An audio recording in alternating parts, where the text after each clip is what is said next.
건축주의 철학과 개성을 닮은 집을 추구하는 목조주택 전문기업 꿈꾸는 목수가 정치카페를 후원합니다. 노유진의 100분 토크.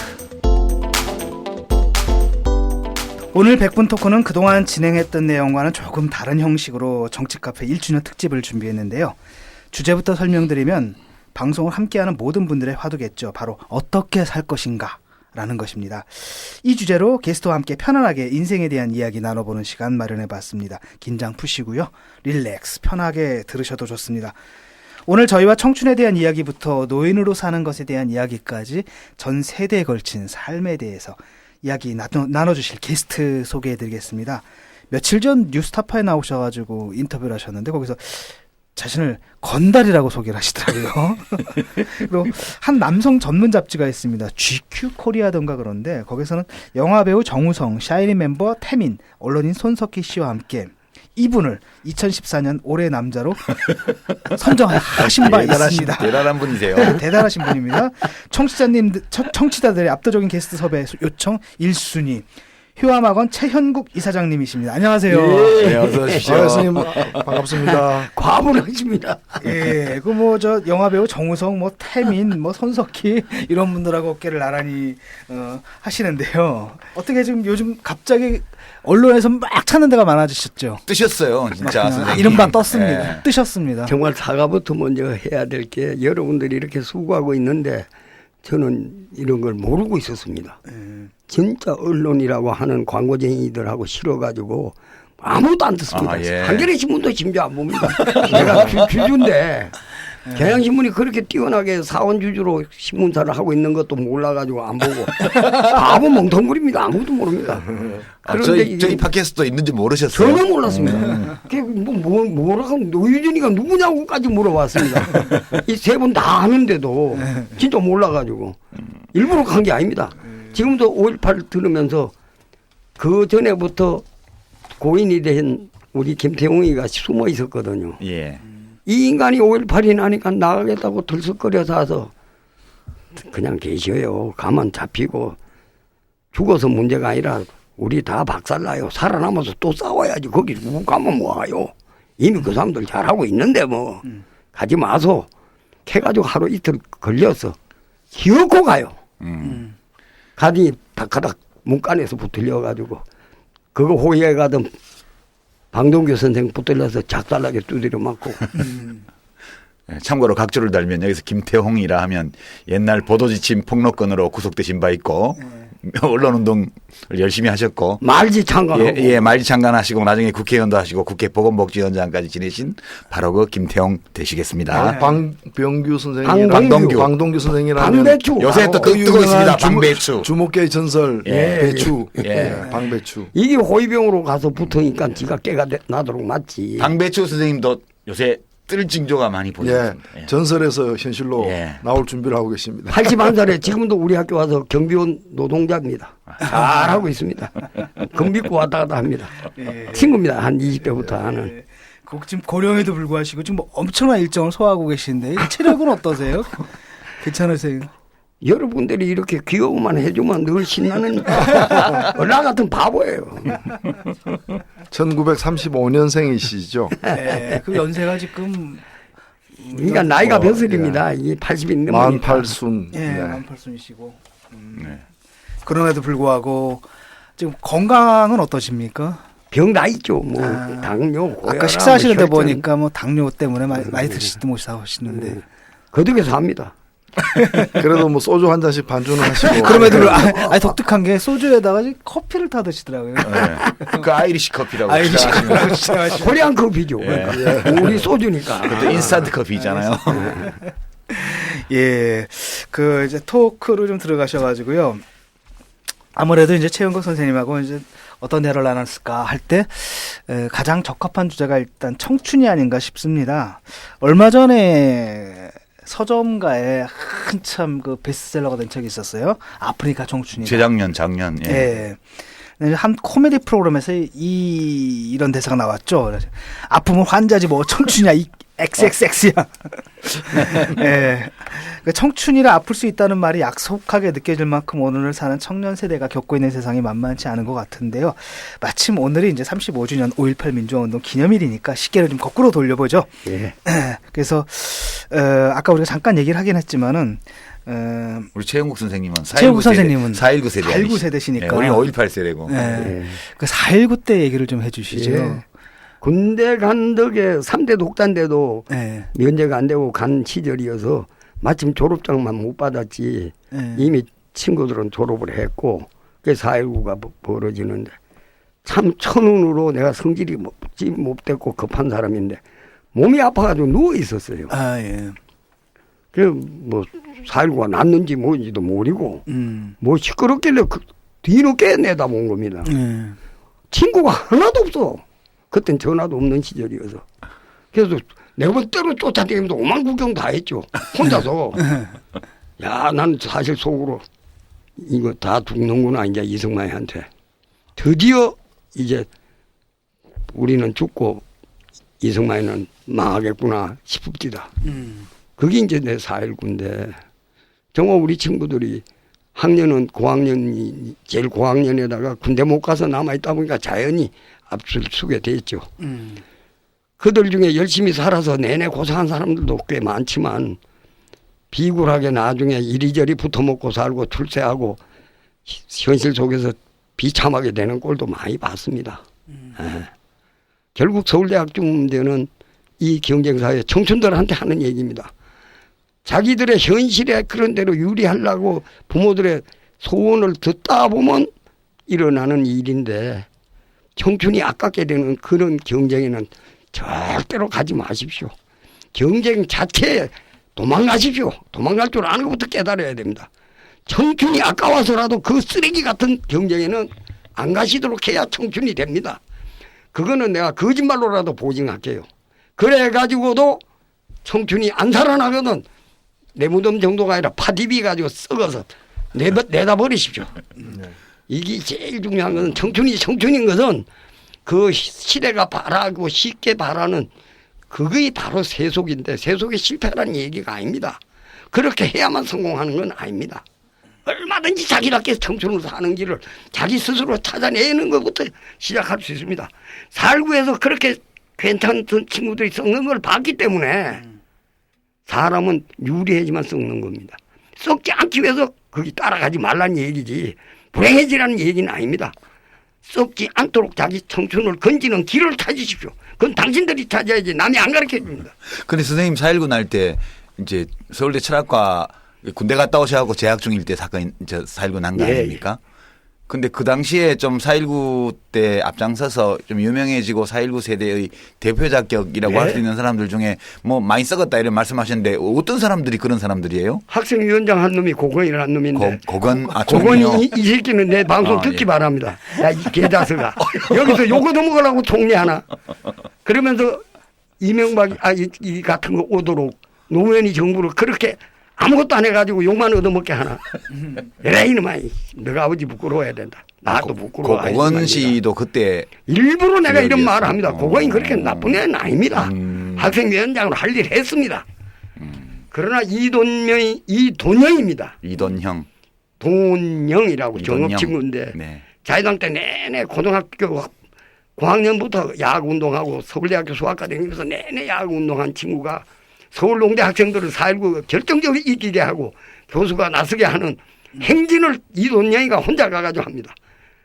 아, 자는 이제 이승만한테 사용당하겠구나 하는 짓을 한 겁니다. 결국 비빈증료라고 전임 강사 되자마자 성균관대학 철학 전임 강사 되자마자 곧 암 걸려서 죽었습니다만은 그렇게 청춘을 잘 산 친구도 있습니다. 또 그 말고도 있습니다. 여러분들 이름 모르고 계속 잡혀다닌 여러 친구들이 있는데. 아니 남들은 말하기를 고건 씨처럼 총리도 오래 하고 서울시장도 하고 이런 사람이 이제 청춘에 잘 보냈다 이런 얘기를 하고 저 병 때문에 일찍 돌아가신 분은 청춘 때 잘못해가지고 저래 일찍 죽었다 이렇게 다 얘기하던데 선생님 거꾸로 말씀하세요? 이게 거꾸로가 아니고 주류 사회에 아첨하려면 이렇게 말하면 못 붙어 먹습니다. 예. 주류 사회에 붙어 먹지도 못합니다. 근처 오지도 못하게 합니다. 내가 이만큼이라도 욕을 할 수 있는 거는 고건이가 그래도 나를 좋게 생각을 하고 그래도 나쁜 짓은 안 하려고 길을 쓰는 꼴을 그거 믿고 요만큼이라도 욕을 합니다. 그러나 이건 욕먹어 마땅한 놈입니다. 이놈 아무것도 안 했으니까. 아니 그 선생님 말씀이 아까 이제 질문 자체가 아프니까 청춘이다라는 그 말씀에 대해서 이제 그 경쟁에서 이기려고 하지 마라. 차라리 경쟁 그 자체를 좀 극복해라. 그 이제 경쟁을 피하라는 얘기가 아마 그런 말씀으로 이해되는데, 그러니까 이제 어찌 보면은 조금 전에 거명된 우리 뭐 출세 잘한 분들이 대체로 경쟁에서 이긴 분들이라고 한다면은 그 경쟁에서 이긴 것 자체로서 정의가 아니다. 역사에 오히려 배반자인 경우도 많았다. 지금 그런 말씀으로 이해되고 선생님께서도 그 학교를 졸업하신 후에 참고로 이제 56년 학번이시고 서울국립대 철학과 56년도 입학. 예, 56년도 이제 입학을 하셨고, 그러니까 다른 아마 친구들은 60년 4.19 두 달 전에 아마 다 졸업장을 받으셨는데 이제 또 군대 중간에 갔다 오는 바람에 이제 그때 재학생이어서 이제 늦게 하신 것 같은데, 졸업하시고 학교 졸업하고 이제 중앙방송입니까? 예, 옛날 그 공보처에 외청 중앙방송이 그러니까 KBS가 한국방송공사가 되기 전에 정부의 국영방송, 관영방송인 시절. 그러니까 지금 철도공사가 공사되기 전에 철도청으로 있었던 것처럼 KBS가 한국방송공사로 이제 이렇게 법인으로 나오기 전에 정부의 한 부처로 방송청 비슷하게 있던. 그때 그 중앙방송의 연출일기. 그러니까 그냥 PD 쪽으로는 원조시네. 처음 일기니까. 근데 입사 3개월 만에 사표를 쓰셨나요? 그게 뭣도 모르고 사실은 현실에 끼어들긴 싫어가지고 어떡할까 하고 유학은 가서 철학 공부할까 그것도 싫고 혁명이 되다가 말았고 4.19는 이 꼴이 되고 장명희 같은 얼뚱한 인간이 왔다 갔다 하다가 드디어 사실은 그러고 있는데 박정희라는 고약한 사람이 나와가지고 쿠데타를 합디다. 그날도 마찬가지입니다. 쿠데타 하던 날도.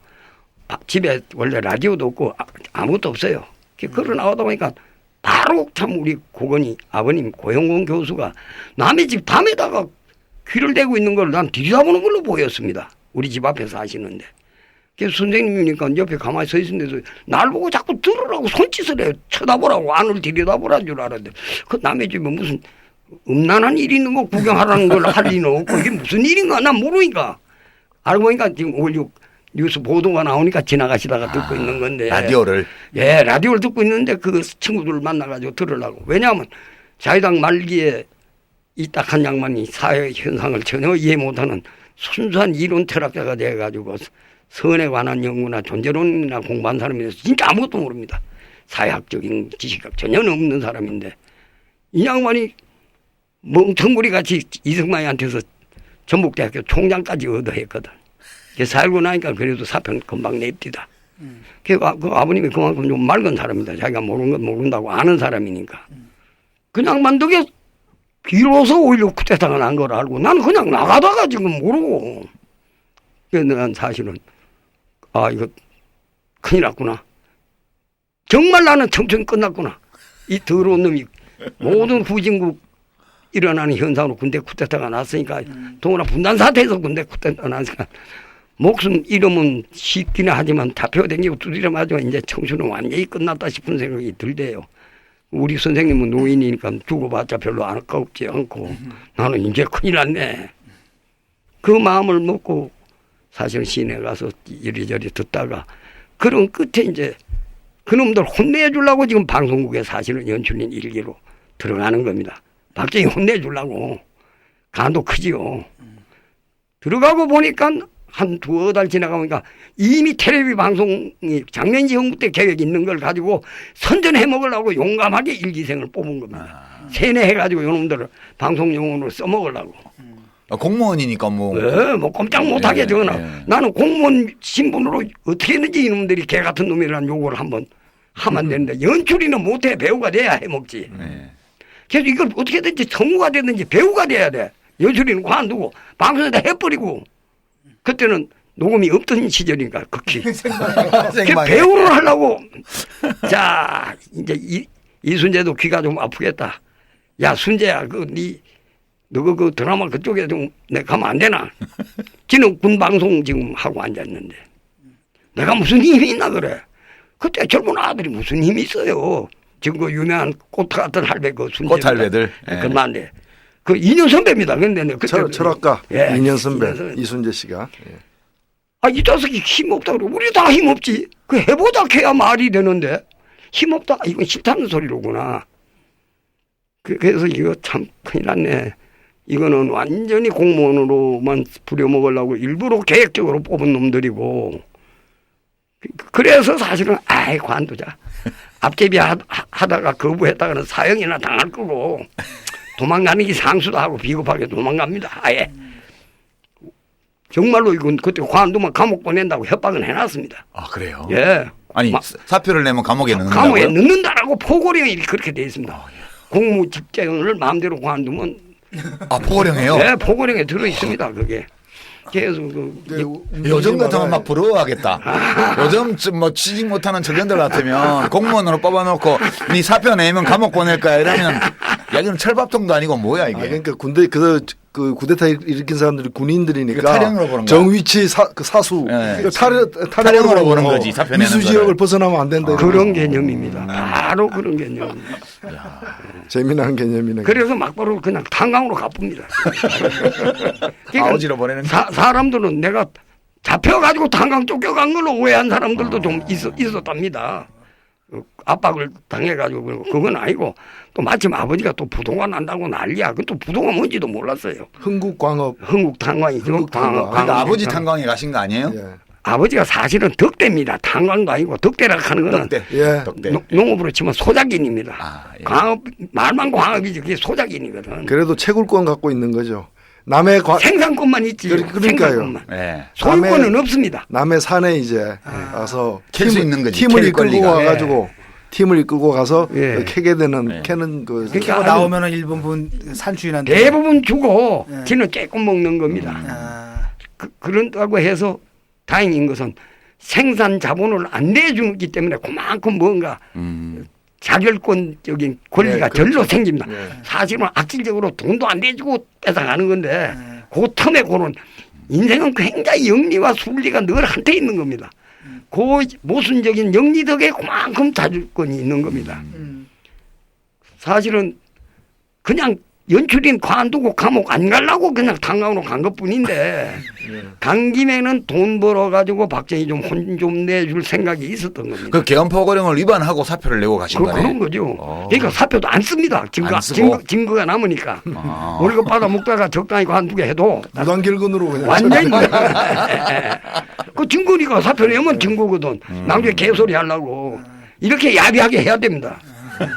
탈행이 아니라 행방불명이고.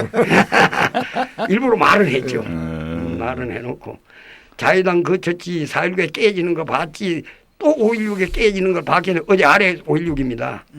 그걸 본 사람들이기 때문에 이거 다 알아도 아무 소리 안 합니다. 근데 가서 직접 갱도에서 땅 파셨어요? 땅은 안 파지만 사장 아들이고 그러니까. 그동안 서울대학 나왔다고 학필이라고 취급해서 부처도 안 줘요. 아, 예. 사고 칠까 그거 봐. 가서 뭐 하셨어요 그러면? 그 안에 들락날락하고 농담하고 헛소리하고 술 한잔 먹고 일하는 우리 친구들은 신나죠. 아, 예. 얘는 하얗게 말간 사장 아들 새끼가 오더니 웬일로 이 새끼가 술도 안 잘라 먹고 껐거든. 네. 아주 그게 나중에 들으니까 그게 그렇게 마음이 편했대요. 아. 잘라 먹을 줄 아는데 꺾길래 이 새끼 봐라 이거 학필이야 웬일이야. 그러니까 술 주면 원샷으로 요새 말로 예, 원샷으로. 예. 꺾어도 지지 않고. 잘라 먹지 않고 꺾는다 그래. 그때는 말이. 그때는. 시대마다 말이 예. 다릅니다. 지금 말하면 지금 개념으로 원샷을 하셨다. 근데 그 사람들은 몰랐지만 사실은 내가 형님 자살하고 17살에 연탄공장 주인을 내가 했지 아버지는 어디로 행방불명 된 겁니다. 내가 이미 연탄공장 주인을 한 겁니다. 사장 노릇을. 여름에 연탄 안 팔릴 때고 연탄 보급 안 됐으니까 아이스크림 장사도 내가 하자 그래가지고 아이스크림 장사 해가지고 먹고 살고. 참고로 우리 선생님께서 서울대학 들어가기 전에 그 아버님께서 서울에서 연탄공장 하고 계실 때 그 일도 좀 봐주셨다는 지금 그런 말씀. 학교도 못 가고 더구나 형이 자살하고 나니까 뭐 집구석이 다 깨져가지고 거기 일하던 사람까지 굶게 생겼어요. 그래서 내가 시커멓게 물들은 흙 퍼가지고 그거 연탄 찍어가지고 팔아먹다가 원탄이 없어가지고 그러다가 아이스크림 장사 또 엉터리로 있던 데 아까 가지고 뭐 있던 못 가지고 해가지고 다 잘 먹고 잘 살았어요. 근데 여름이 나왔어. 선생님 그때는 이제 우리나라 워낙 가난하고 절대 빈곤 소위 그렇죠. 있었고 누구 어느 하나 뭐 잘 사는 집이 별로 없었지 않습니까? 근데 지금은 이제 그때하고 또 달라서 지금은 또 뭐 소위 고도 성장해서 그렇죠. 웬만큼 사는 사람이 많은 시대라 사실 요즘 청년들한테 너 아무데나 가서 그냥 몸으로 부딪히고 경쟁해서 남 이기려고 하지 말고 이러면 이렇게 얘기를 하면 그렇죠. 더 답답하죠. 저 할배들은 무슨 헛소리 하고 있어 이럴 것 그렇습니다. 같은데요. 바로 그럴 것 같습니다. 제가 제일 이런 데 나와서 말하기 조심스럽고 신문에 나누기 싫은 게 결국 이 인간은 유리학으로 남 못 가는 서울대학 나온 덕에 용서받고 예. 허여되고 유리한 거 다 얻어먹고 어쨌든 간에 악질짓 해가지고 돈도 많이 벌어가지고 부단으로까지 한 놈이 저런 허난 같은 소리를 낭만적인 시대 소리를 우리 보고 한다. 이게 사실입니다. 이건 사실로 내가 알면서 얘기를 하지. 이런 우애기의 말이기 때문에 제 자신이 이런 전제구애인 걸 잊어버리고 이런 말을 하는 건 아닙니다. 그럴수록 찍어 눌린 자본주의 사회에서 암만 찍어 눌려서 비명 쳐봐야 아무도 안 봐준다는 걸 깨닫기 바라는 겁니다. 그럴수록 오히려 비명 지르지 말고 강 크게 배짱 좋게 한번 인생 한번 망가져 보자라는 생각을 할 줄 아는 게 모든 발동 거는 것의 시작일 거라는 소리입니다. 예. 서울대학 가봤자 아침꿈밖에 안 된다고 내 일부러 친구 욕을 하는 인간입니다. 네, 뭐 고대 나와도 연대 나와도 다 마찬가지입니다. 성균관대학교 서울에 있는 대학 나온 놈 다 똑같은 겁니다. 그거는 지방에 있는 국립대학 값싼 데 간 놈도 다 똑같은 거고 대학 간 놈 전부가 똑같습니다. 대학도 못 가고 고등학교도 못 나온 사람도 아직도 있는 시절입니다. 이제 굶어 죽는 사람이 없으니까 이런 말을 하는 겁니다. 배에 밥이 들어가서 배때기가 부르니까 오만 음사를 다 부르는 시절이라고 청춘인 여러분 고민하시는 거를 내가 이렇게 욕을 해야 됩니다. 여러분한테 원수져야 되고. 요새 그렇게 말해주는 사람이 없어요. 우리같이 굶을 때는 누가 이런 말 안 해줘도 눈에 불을 켜고 살았습니다마는 지금 이만큼 편안할 때 눈에 불 좀 켜기 바랍니다. 요새 진짜 이렇게 말해주는 어른이 안 계시거든요. 요즘은 얘들아 힘들지 정말 힘들어. 그 청춘은 원래 힘든 거야. 그래도 실망하지 마. 뭐 이렇게 위로를 해주지 빼놓고. 참 그 어른들한테요. 예. 정말 젊은 사람들 귀여워하거든. 정말 좀 공감은 하시더라도 말만은 아픈 말을 해주기 바랍니다. 공감은 하십시오. 오히려 말은 위로하면서 공감은 안 하면 그러면 그거는 어른들은 잘못하시는 겁니다. 잘못 배우셔가지고 지금도 잘못하는 겁니다. 우리 친구들아. 그래. 누가 날 악담하기 바란다. 지금 방금 말씀은 이제 동년배인 네. 그 어른들 할배들에게 드리는 말씀이신 것 같고요. 그러면 선생님 그 중앙방송 그만두고 탄광을 몇 년 하셨어요? 그게 참 제법 오래 합니다. 13년을 합니다. 젊은 날을 결국 나는 철학과 나왔다는 건 헛소리고 서울대학 들어가서 술만 처먹고 강의도 안 듣고 개짓 하다가 탄광 가가지고 수작 까면서 남들 정말 일 눈에 불이 튀고 목숨이 튀도록까지 일 열심히 하는 그런 꽃이 있는 전문가입니다. 우리 친구들이 얼마나 일을 열심히 시켰는지 지금도 기가 차합니다. 우리 정말 대접은 받았지만 일은 정말 피 터지게 했다고서는 지금도 신납니다. 다 거기도 이제 70대 후반 80 다 된 양반들이 살아가지고 더 많은 사람들은 죽었고 늘 신나다가 나이가 나이 많은 줄 알고 사자이니까 살아있는 걸 알고 얼마나 반가가지고 쫓아들 오는지. 지금도 교류를 하세요? 그럼요. 회사 헤어진 지가 43년째인데 이 양반들이 내가 살아있는 걸 한 그 7, 8년 전인가 10여 년 전에 알고는 지금까지도 매달 모입니다. 그 43년을. 그때 그 탄광에서 같이 일하시던 분들이요? 예. 지금도 모이고 있는데 1년에 한두 번은 꼭 나한테 놀러 오고 오락오락한데 내가 아무리도 나는 기분에 아무리 내가 평등하게 서로 친구고 형제같이 지내서 형님이라 합니다. 실제로. 그래도 꼭 상전세끼 종 해방시켜주고 찾아가는 혹시 그런 꼬라질까 봐 내가 찾아는 안 갑니다. 어느 한 사람 집에 가서 자고 그럽니다. 안 그럴 친구니까. 예. 가서 자고 해도 모이는 데 가다 보면 자연히 어른 노릇 시킬 거고 그건 꼴배기 안 좋아서 가까이로 만나고 저건 놀러 오면 좋아하던 애도 늘 놀러 오락하고 식구들 데리고 오락해도 안 옵니다. 내가 돈 없는 걸 알고 이 사람은. 아니 근데 지금은 몰라도 그때는 60년대 보면 우리나라 뭐 산업 중에 가장 큰 산업이 광업 같은 거잖아요. 예. 1차 산업 중에. 신날 때입니다. 그러면 그리고 또 오일 쇼크가 있었던 그 70년대 초반까지 그 당시 그 태백시나 이런 데 보면 인구가 가장 많았었던. 엄청나게 많았죠. 그럼 돈도 많이 버셨겠네요. 그거 바로 주역입니다. 뭐 10등 안에란 게 금방 되는 건 아니잖아요. 소득세. 200등, 300등 개인 소득세 소득세 소득세 예. 납부가 그렇게 가는데 전국 10위 안에 와 66년인가부터 66년 5년부터일 겁니다. 10등 근처 내지 않으면 들어서 73년까지 하니까 야 큰일 날 뻔했습니다. 다행히 2등에서 멎었습니다. 그때 재벌이라고 불리는 실명 불러야 됩니다. 난 위선적인 놈이 못 되니까 이병철이나 정종인 이 패들 전부 얼마나 세금 포탈하는지를 알겠습니다. 나보다 분명히 잘 버는데 다 선생님 밑에예요. 전부 나보다 저 아래.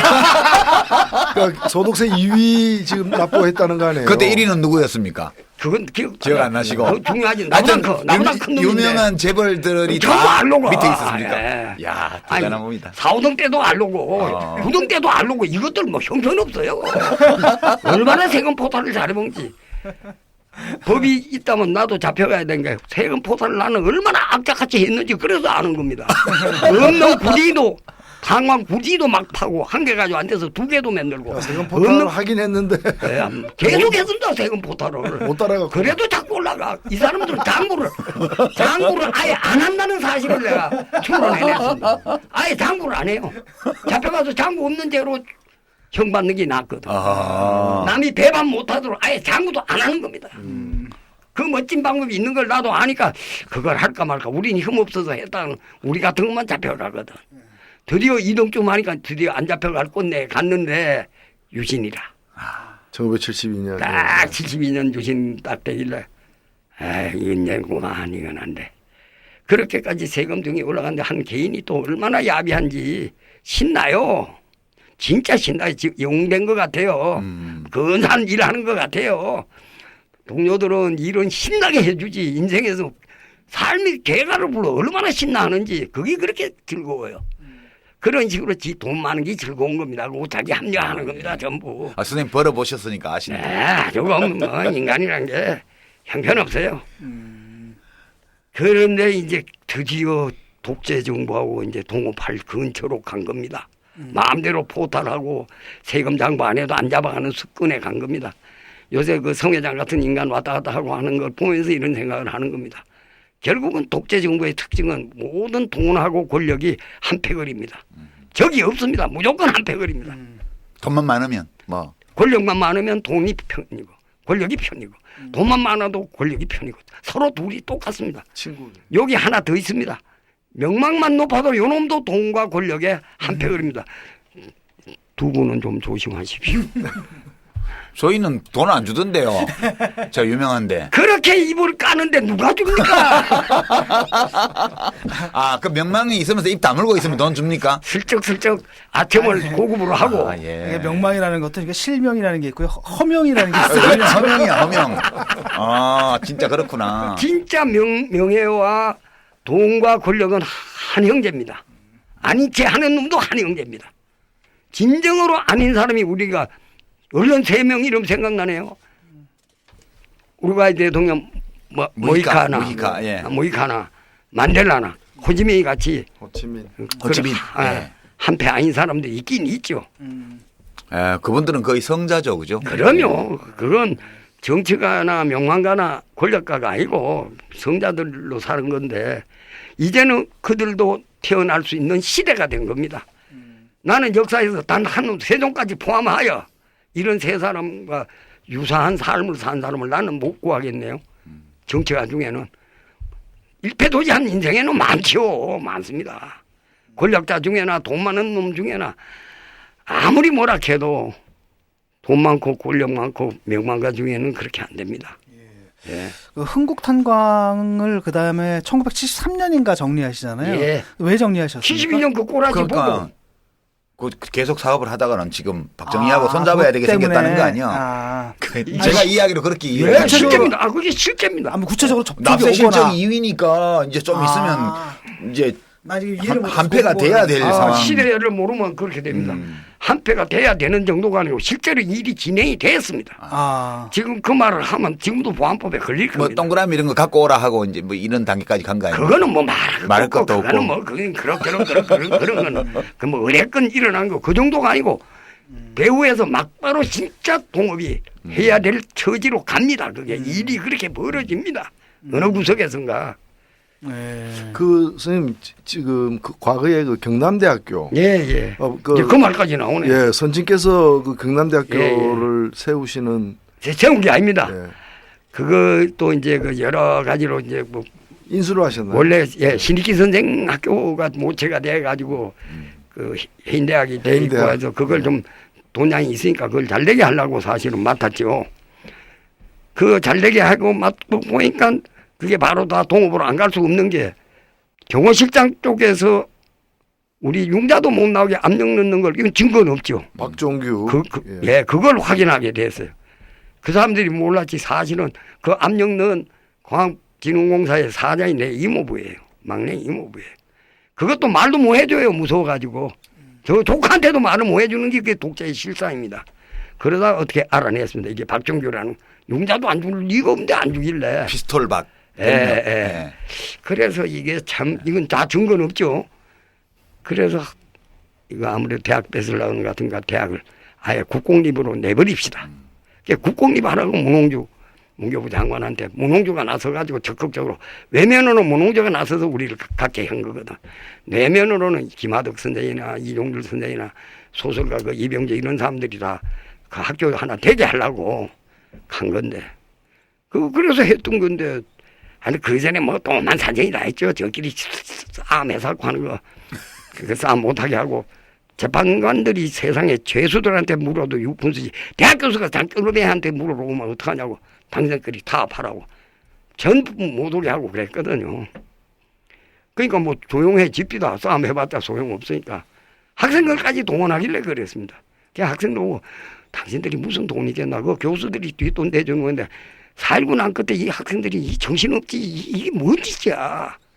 어떻게 선생들 부탁거린다고 그따위 짓을 하고 그 싸움에 끼어드노. 내가 바로 4.19 때 학생이다. 제발 그러지 마라. 장도비한테 물어보면 안 돼. 대가리가 터지더라도 아는 교수끼리 협의를 해야 되고 학생들끼리 협의를 해야지. 이따위 짓 하지 말라고. 그런데 융자가 안 나와요. 알아보니까 또 일이 그렇게 돼 있는 게 문홍주 보고 국공립 하라고 줬더니 문홍주가 아첨한 겁니다. 문홍주 선생님 우리한테 좋게만 대했지만 그건 잘못한 거거든. 그러니까 그 국공립을 하도록 해야 되는데. 경남대학교 전신부터 이렇게 운영을 하시다가 융자 방해 등 다양한 압력이 이제 들어오면서 아예 그럼 이 학교를 국공립으로 운영하라고 나라에 바쳤는데 그 당시 문교부 장관의 문홍규가 내가 바쳤는데 실명으로 하는 이유는 이게 그냥 개인이 그 국공립이 된 게 아니라 어느 개인 거로 된 마치 그 유사한 사례가 뭐 몇 가지 있었지 않습니까? 여기저기 있을 거예요. 어떤 신문사도 그렇고. 그럼요. 영남대학도 뭐 좀 그렇고. 그럼요. 그 저기 MBC 방송은 안 그렇습니다. 김지택 MBC 그것도 MBC 주식 다 뺏어가고. 나라에 바쳤는데 그냥 정수장학회로 가져가고. 맨 그렇게 되는 겁니다. 이게 아니 내가 악의적으로 친한 사람들을 사적으로 친한 사람을 공분으로 거는 게 아니고 내가 욕 얻어먹으라고 일부러 이름을 하나하나 찍는 겁니다. 재판 걸고 고발하고 명예훼손죄가 하이소. 아 그게 중요합니다. 나라에 바쳤는데 나라한테 간 게 아니라 나한테 갔구만. 나는 없어. 나만 있지. 이 세상에 실제로 일어나는 꼬라지니까 저는 사실 신문도 안 보고 수십 년 안 보니까 뭐 잘 몰라요. 그냥 이렇게 바보처럼 그냥 내 생각 비젓하면 그렇게 해보는 겁니다. 늘. 근데 그러면 학교는 그렇게 됐고 이제 흥국 탄광을 그렇게 일종 해체하신 겁니까? 그게 이제 해체가 아닙니다. 사실은.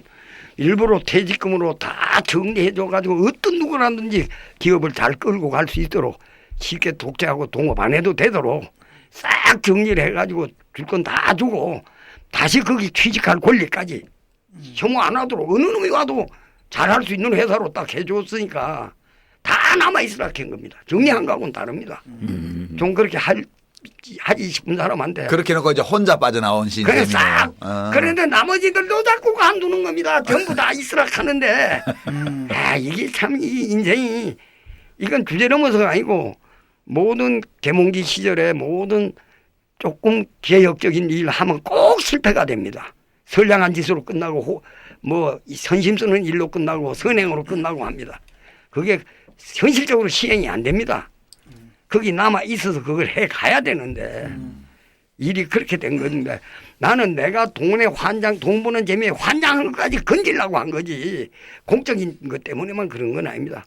내가 하도 돈 버는 재미가 너무 좋길래 이건 날 건지기 위해서 이건 핑계 잡아서라도 이건 그만둬야 된다. 이건 청춘 여러분들 부자 돼봤자 별 수 없고 아침에서 통일해봤자 별 수 없습니다. 대통령 돼봤자 자살해야 됩니다. 그러니까 그런 길로 가지 말고 자기 길로 찾아가서 가시라는 뜻입니다. 아, 그 선생님 청춘은 나름 괜찮았네요. 사회적 혁명도 하시고 돈도 벌어보시고 뭐 공무원도 잠깐 석 달 해보시고 그만하면 화끈하게 하셨습니다. 아, 이거 참. 그러니까 돈 버는 재미가 어떻습니까? 우리는 못 벌어봐가지고 잘 모르겠어요. 아, 우리 유 작가는 좀 이제 이상하게 것 그런 같은데. 바른 말을 안 합니다. 돈 번 사람들이 부끄러워서 안 하는 겁니다. 악마처럼 유능한 정도가 됩니다. 꼭 좋은 천사처럼은 절대로 비슷하지도 않고 나는 그래서 아무리 빌 게이츠가 잘해도 빌 게이츠 같은 사람 때문에 저 무슨 많은 자본주의의 파수배이라 그럽니다. 여러분들이 존경하는 그 뭐라고요? 그 천재적인 놈 뭐 IC 개통에 그 날리는 스티브 잡스요? 잡스 같은 그런 쓰레기가 가장 천재라고 대접받는 시대가 된 것이 여러분을 불행하게 만드는 겁니다. 스티브 잡스 같은 놈은 그런 놈은 쓰레기입니다. 아무리 유능해도 빌 게이츠는 자본주의 파수병이고 스티브 잡스는 쓰레기입니다. 유능한 쓰레기입니다. 유능한 쓰레기. 네. 그 요걸 하기 위해서는 영화감독 얘기까지 해야 됩니다. 스필버그 같은 아마 20세기 후반서부터 21세기 초반은 스필버그적 시대라고 아마 가치 평가하기 쉽습니다. 전부 쓰레기입니다. 유능하고 천재적인 쓰레기들입니다. 지가 돈 벌어야 되고 지가 휘둘러야 되고 지가 남 깔아뭉개야 되는 놈들입니다. 그러기 때문에 내가 빌 게이츠조차도 자본주의의 파수 개에 지나지 않는다는 겁니다. 말이 좀 억대 같으지만 말을 이렇게 안 하고는 진심이 좀 진정성이 없을 것 같아서 요거는 뭐라고 이런 표현합니다. 예. 쌍스러운 사람입니다. 선생님 그러면 한 가지 질문이 있는데요. 그 개같이 벌어서 정성처럼 쓰면 된다. 예. 벌 때는 수단 방법을 가리지 않고 버는 게 확실합니다. 뭐 합리화되는 예. 잘 쓰기만 한다면 좋은 예, 일에 예. 그런 말을 그럼 우리가 믿지 말아야 됩니까? 그거 절대로 믿으면 안 됩니다. 개같이 벌어가지고 결국 개같이 쓰게 돼 있는 게 인생입니다. 개같이 벌어가지고 정성스러움 쓴다는 게 그 정성이 개 같은 놈 아닙니까? 임금 앞에 개거든 바로 그 말이 그 말하고 있는 겁니다. 말은 살짝 바꿨지만 천황대에서 고국 개가 된다는 소리밖에 안 됩니다. 예. 저도 돈 버는 재미 한번 내가 느껴본 적이 있었는데 많이 벌진 못하고요. 이게 이렇게 봉급받고 이렇게 통장으로 들어오는 게 아니라 이제 그때 유학하면서 이렇게 음식 파는 거 있잖아요. 네. 그럼 이게 현찰이 들어와요. 그렇죠. 그럼 딱 이제 하루 장사 끝난 다음에 딱 재료비 딱 재워놓고 나머지 순이익이잖아. 근데 그거 세는데 정말 죽이더라고요. 그거 우리는 그때 94년 5년도 무렵에 북한 이제 어린이 약품 보내기 운동 할 때 거기 기부한다고 독일 마인츠 대학 유학생들이 학교 축제 때 그 감자튀김을 팔았어요. 그러니까 이제 독일은 감자, 양파, 당근이 3대 야채인데 엄청 싸거든요. 너무너무 싸요 정말. 근데 그놈을 이렇게 사다가 채 썰어서 밀가루 묻혀서 튀겨서 이제 현장에 가서 이렇게 전기 연결해갖고 이렇게 튀김기 갖다 놓고 팔았는데 이 주먹 한 반만한 거 3개 주고 5마르크 그때 돈으로 한 3,000원 이렇게 받았는데 정말 우리께 제일 전 세계에서 온 음식 중에 제일 일찍 팔렸어. 다 떨어지고. 얼마를 남겼냐 하면 그때 우리 돈으로 해서 한 100만 원 넘게 하룻밤에 수입을 올려서 그거 이제 북한 어린이 의약품 보냈던 기억이 나요. 아 재밌네. 그 진짜 재밌더라고 파는데 하나 나가면 5마르크 들어오는 거예요. 감자튀김 3개 나가면. 이게 추상적인 액수로 들어오는 게 아니라 이렇게 돈이 들어오면 뒤에서 막 잔고 얼추 얼마 나가서 막 세는데 진짜 기분 좋아요. 내 돈이면 더 좋을 것 같아. 그러면 그렇게 됩니다. 내가 쓴다는 매력은 또 다릅니다. 이게 사람들은 그 말 안 하는데 사회기업이니 뭐 세상을 위해서 창업을 했느니 내 돈이라는 게 사람을 그렇게 정신 못 차리게 합니다. 그럴 것 같아요. 사람의 인격이 아니고요. 사람이란 원래 사람이 되어먹기를 이렇게 해도 되고 저렇게 해도 되는 겁니다. 그런데 돈의 성질이 불과 물 같아서 어떻게 되느냐에 따라서 그것이 나쁜 것도 되고 좋은 것도 되지 돈이 나쁜 건 절대로 아닙니다. 불이 나쁜 거 아니고 사람을 죽이니까 나쁜 게고 빠져 죽이니까 물이 되지만 물도 없으면 만물이 없는데 돈이 없으면 병원도 못 가는데 밥 굶는 엄마 밥도 한 술 못 사는데 돈이 나쁜 게 아닙니다. 결국은 사람은 그 마력에 빠져가지고 악마가 되게 돼 있습니다. 개가 되게 돼 있고 거기 예외가 있었다면 예수도 돈 벌고 석가모니도 돈 벌었을 겁니다. 그 사람들조차도 감히 벌 생각 못하고 다 피했습니다. 어쩔 수 없는 겁니다. 그건 공자도 노자도 안 봅니다. 어쩔 수가 없다는 뜻입니다. 권력자도 안 됩니다. 이 사람들 보이소. 사실은 그 사람들은 당시에 명망가도 아닙니다. 길거리 작자들이에요. 길거리 광야의 작자들이고 다 공자도 길만 돌아다니고 노자도 아무도 모르고 지금 나중에 정치 권력자들이 이용해 처먹으려고 성자로 만들고 불경도 만들고 성경도 만들었지 그들은 아무것도 아닌 인간들 명망도 없었습니다. 줄줄 가난한 사람들 못 사는 사람들이 따라다니는 것뿐입니다. 이거는 분명히 모든 가리킨 놈들이 거짓말하고 있습니다. 권력자들이 이용해 처먹은 불쌍한 사람들입니다. 그 사람들은. 흥곡탄광이죠. 거기 정리를 하시고 그때 막 그 지분들 막 또 그 종업원들한테 많이 나눠주시고 그리고 나서 학교를 설립하셨어요? 아닙니다. 아닙니까? 학교는 그 전에 벌써 이종률 선생님 때문에 예, 효암고등학교. 예, 개운중학교는 이종률 선생이 민족일보 편집국장으로 가셨다가 연세가 많아서 고문이 되셨는데 예. 이 양반이 민족일보 급줄라고 박정희가 민족일보 죽일 때 빨갱이로 몰아가지고 사형 구형까지 합니다. 그러나 그것 때문에 그건 무죄가 곧 됐고 곧다음 민민청인가 뭐 고담 사건 금방 일어난 석방되자마자 또 잡혀가가지고 3, 4년을 감옥을 사는데 그거 이제 그것도 또 사형 구형 어쩌고 거짓말하다 다 무죄입니다. 먼저 것도 무죄, 다음 것도 무죄인데 나왔는데도 그때는 법률이 맥을 못 쓸 때니까 우리 아버지하고 친구한테 야 기어봐 내가 아무것도 못하는데 시골학교 교장이라도 하게 해줄래? 아 그래 해라 어떻게 하면 되는데 그래가지고 65년인가에 했는데 문서가 안 돼가지고 지금도 기록에는 희한하고로 이종률 선생이 67년인가 8년에도 문서에 없어 이종률 선생은 민수문예 선생이 나와 부인이 문서를 안 받아줘 무조건 이종률 선생은 무조건 안 받아줘가지고 할 수 없이 아버지가 이종률 선생 위해서 해준 건데 할 수 없이 이사장이 되고 교장을 할 수 없이 자기 마누라 학교 근처도 오지 않은 마누라가 교장이 됩니다. 아들은 이종률 선생 맞지만 문서에는 없습니다. 예. 학생이 받은 졸업장에만 이종률이라고 써 있습니다. 민속에는 없습니다. 졸업장에는 이게 공문서에는 없고 국가문서에는 없고 아무것도 없고 사문서에만 이종률이가 있고 하다 보니까 문서가 엉망입니다. 앞으로도 사학자들이 문서를 보는 게 시대의 독재 때는 어떤 일이 일어나는 거야. 참고로 이 말씀 드립니다. 저는 믿을 길이 없습니다. 그래가지고 할 수 있이 그 학교는 이어져 있지만 이종도 선생님 왜 안 가니까 어쩌다가 그냥 도와주러만 댕겼지 근처도 안 갑니다. 흥국탄광 정리하기 전부터 학교는 하고 계셨던. 벌써 60, 돈 잘 버는 초장에 돈도 그렇게 많이 못 벌 때 벌써 그 시작한 겁니다. 선생님 그때가 그러면 이제 탄광을 그렇게 손을 떼시고 빠져나오셨을 때가 한 40쯤 되셨을 때 아니에요? 38인가 38, 39 그때시죠. 예, 그럴 겁니다. 예. 그 젊어나 합니다.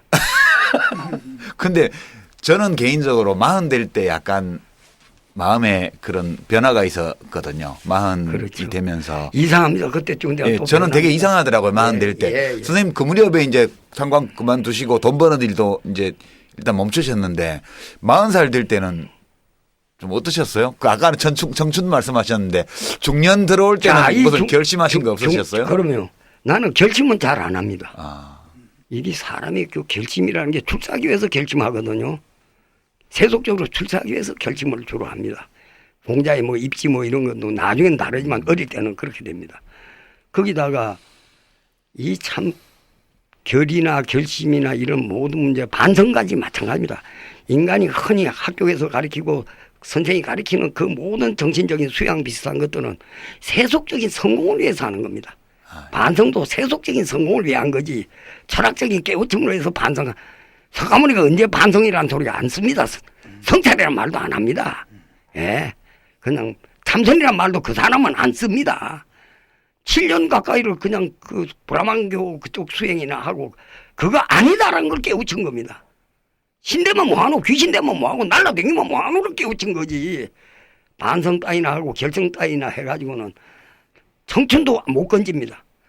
순간순간 자기 전부로 통찰력을 어떻게든지 발휘해 와야 됩니다. 밀어나면 밀어난 대로 그 순간순간 결정을 어떻게 할 거냐는 걸 늘 결정에 달려 있는 것이지 생각에 달린 게 아닙니다. 실행하는 결정을 어떻게 할 거냐. 특히 40에 저는 40에 돈 없어도 사람이 살 수 있다는 거 실행하고 싶었던 겁니다. 그 전에는 박정희 애먹인다는 목표를 가지고 돈을 벌어봤더니 나만 망하고 나만 마귀가 돼가길래 요거 관두고 돈 벌 뭐 없이 사라지나 안 사라지나. 그냥 아버지만 위해서 다 준 게 아니라 내가 돈 없이 사라지나 안 사라지나 내기 거는 심보로 한번 걸고 싶었던 심보도 있는 겁니다. 하도 그 달길래 돈이 얼마나 단지 버는 맛이. 또 그 재밌는 걸 내가 또 하면 되지 하기야. 그러면 안 하고도 어떻게 견딜 수 있나 내가. 끝내 안 볼 수 있나. 끝내 성공 안 하고 살 수 있나 뭐 이런 등등. 그런 한번 걸어본 겁니다. 결심이 아니고. 네. 여지껏 억울하게 박정희나 쓰러뜨리려고 기껏 보러 왔더니 또 안 되고 날아가 버리고 기회도. 그 다음에 총 맞아까지 죽길래 참 난 천운이다 생각했습니다. 이게 40대 분들이 제일 사실은 고민이 많죠. 6.25 때 40인 사람을 생각해 보십시오. 아이들은 전부 어리고 또 해방 때 40살짜리 생각해 보십시오. 그때는 이미 40만 노인일 때입니다. 예. 또 1905년이나 1910년에 40대 생각해 보십시오. 완전히 구시대 인간인데 시대는 식민지가 되고 모든 40대라는 게 한심한 겁니다. 완전히 꼰대길만 있는 겁니다. 그거를 늘 지금의 여러분도 명박이나 근혜 같은 이런 사람들이 왔다 갔다 하는 시절에 40한 사람들 참 미안하고 불쌍하고 딱합니다. 그러나 절대로 불쌍하면 안 됩니다. 40은 아직 젊게 살 수 있습니다. 자기 인생을 비로소 자기가 결정해서 살 수 있습니다. 공자 아니어도. 오히려 저는 오래전부터 이렇게 30대 초반부터 나이 40이 되기를 기다렸어요. 예. 왜 그 기다렸냐면 그 바로 공자님 말씀 때문에. 부록. 공자님이 논어에 40이면 부록이다. 30에 2립이고 40에 부록이고 이렇게 50에 지천명이고 나오잖아요. 그래서 이제 내가 여러 가지 번뇌와 이 유혹에 대한 갈등 이런 게 많은데 40대면 해결되는 모양이다. 그래서 빨리 40대를 기다렸는데 제가 30대 후반 되면서 40이면 부록이 안 될 수도 있다는 걸 느꼈어요. 왜 느꼈냐면 옛날에 민중당 했던 선배들 등등등 그런 혹해가지고 1번으로 많이 갔잖아. 그런 분들이 한나라당 가고 이런 걸 보면서 그때 그분들이 40이었거든요. 40이 부록이라는 얘기가 공자님 말씀을 내가 잘못 해석했구나. 40 되면 부록이 된다는 뜻이 아니라 돼야 된다. 40이 제일 위험하다. 불혹해라. 그러니까 30이면 자기 발로 일어선다는 뜻에서 31입이 아니라 30에도 일어서지 못하는 사람이 허다한 거야. 그렇습니다. 50대도 세상을 모르는 사람이 허다하니까 지천명하라. 그렇게 되면 그 된다는 게 아니고 그래야 된다는 뜻이죠. 그렇지. 그래야 된다. 그래서 40에 특히 조심해라. 불혹해라. 이 뜻인 거예요. 실제입니다. 목표입니다. 내가 그렇다고 자랑하는 사람 아닙니다. 우리는 그렇게 살자. 나이 40 전에는 모르고 살았는데 40쯤 되면 이제 자기가 이제 마감할 날이 보이잖아요. 이렇게. 그렇죠. 보이니까 이제 중간 결산을 한번 해보고 이렇게 살면 안 되겠구나. 그때 그 선배들이 하신 얘기가 자기 살아생전에 되는 일을 하고 살겠다. 뭐 이런 얘기를 제가 많이 들어가지고 이게 40 되면서 인생의 어떤 그런 고비에서 이제 달라지는구나. 그래서 도지사도 되고 뭐 국회의원도 되고 그러니까 또 뭐 삼선의원도 되고 뭐 특임장관도 되고 근데 되고 뭐 남았어? 그러니까 나는 이제 그래서 그 계산이 그 40에 저절로 부록이 되는 게 아니라 40이야말로 가장 치열하게 유혹과 대면하고 자기가 어떻게 살아야 될지 고민을 해야 되는 상황이구나. 근데 선생님 말씀 들어보면은 이제 40 다 돼갈 때 이미 단맛을 포기하는. 아까 그 나이 되면 단맛 찾아가기 시작하는데 이제 그때 이미 단맛을 포기하는 그렇죠. 새로운 시작을. 그건 보통은 안 그럴 수가 없습니다. 아들 때문에도 필요하고 진짜 늙어가니까 돈 필요하고 사회는 자본주의고 어떡합니까? 돈밖에 없는데 저는 참 불행 가운데 형님이 자살한 것 때문에 형님 목까지 살아야 되니까 나나 달콤하게 사는 거는 뭔가 이건 아니다라는 생각이 늘 있죠. 늘. 내가 정말 형님 목까지 살 수밖에 없는데 형님 늘 배반하는 것 같은 마음이 늘 있는 겁니다. 이러거나 저러거나 잠재의식에까지도 조금 그런 게 작용을 해서 하도 돈 버는 재미가 너무 좋길래 막 그 길로 막 달리고 싶길래 너무 그렇게 하고 싶어서 이건 아니다라는 생각이 난 겁니다. 이건 오히려 사실입니다. 내가 뭐 깨달아서 아니라가 아니라 얼마나 하고 싶은지 돈 버는 게 신나는지 근사한지 돈 버는 게 마치 예술가 같아. 얼마나 근사한지. 근데 60년대 70년대에 그 뭐 학생운동이나 제야운동을 했던 그런 선배님들 예, 중에 예. 예를 들면 뭐 김정남 전 예. 청와대 수석이나 예. 또는 우리 언론인 출신의 임재경 선생님 예. 그런 분들의 증언에 따르면은 그때 이제 뭐 탄광에서 돈 벌고 뭐 이렇게 그러던 또는 이제 뭐 일찍이 단맛을 이렇게 단맛과 결별하던 그 선생님께서 그때 이게 눈에 안 보이는 그런 도움을 물질적 이런 도움을 물질적 도움은 눈에 다 보이지 왜 안 보여? 아, 이게 바깥에서 세상에서는 안 보이는 남들은 모르게. 몰래 이렇게 소문 안 나게 또 예. 일부러 소문 안 내시려고 예. 티 안 내시려고 노력하면서 많이들 이렇게 도와주셨다 그러는데 예, 돈 내비리기 전에는 그게 좀 용이했는데 돈 다 돌려주고 나면 돈도 없는데 또 이게 역할이 또 자꾸 돌아오네.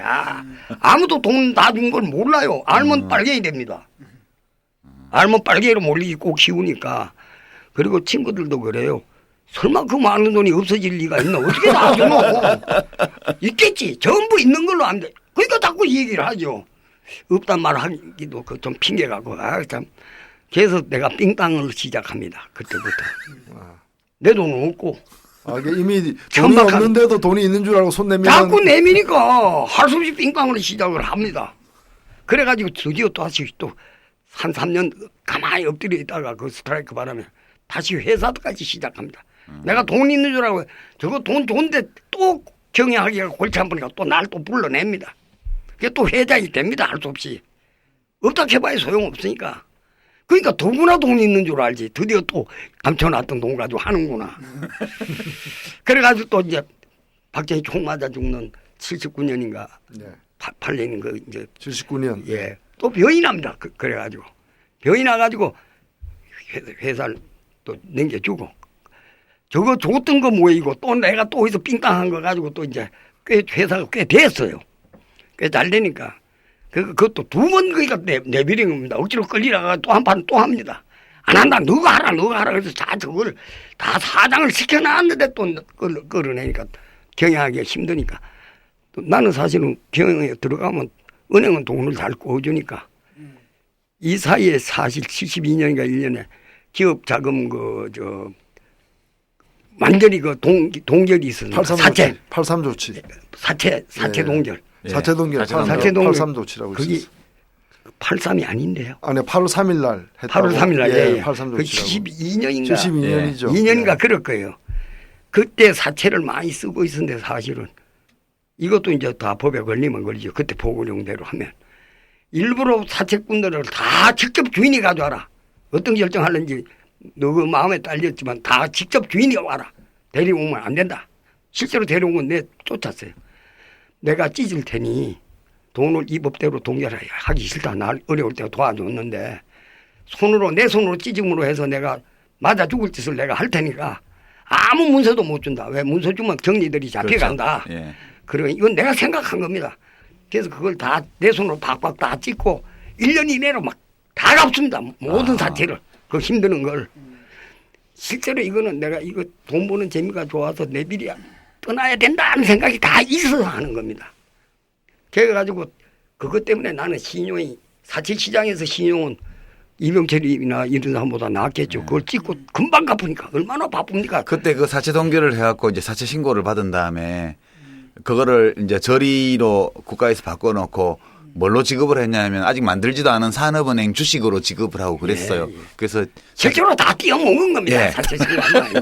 지금 같으면 상상을 할 수 없는 반자본주의적인 조처였죠. 그런데 박정희가 그렇죠. 그걸로 경제 쿠데타를 그걸로 중소기업자들 대자본가들의 인심을 완전히 완전히 움켜쥐는 였죠. 겁니다. 예. 완전히 움켜쥐는 하여튼 국민 분리 정책을 그렇게 잘 씁니다. 그까지 그 사채꾼 따위 주둥발이 까봤자 찍소리 못할 놈인 걸 딱 믿고 그걸 나는 어기는데 일부러 내 손으로 다 찢어가지고 금방금방 갚습니다. 다. 그랬기 때문에 이 친구들이 그걸 안단 말입니다. 내가 내 손으로 찍고 그걸 금방금방 갚는 걸 다 알고 헤어졌으니까 또 날 끌어냅니다.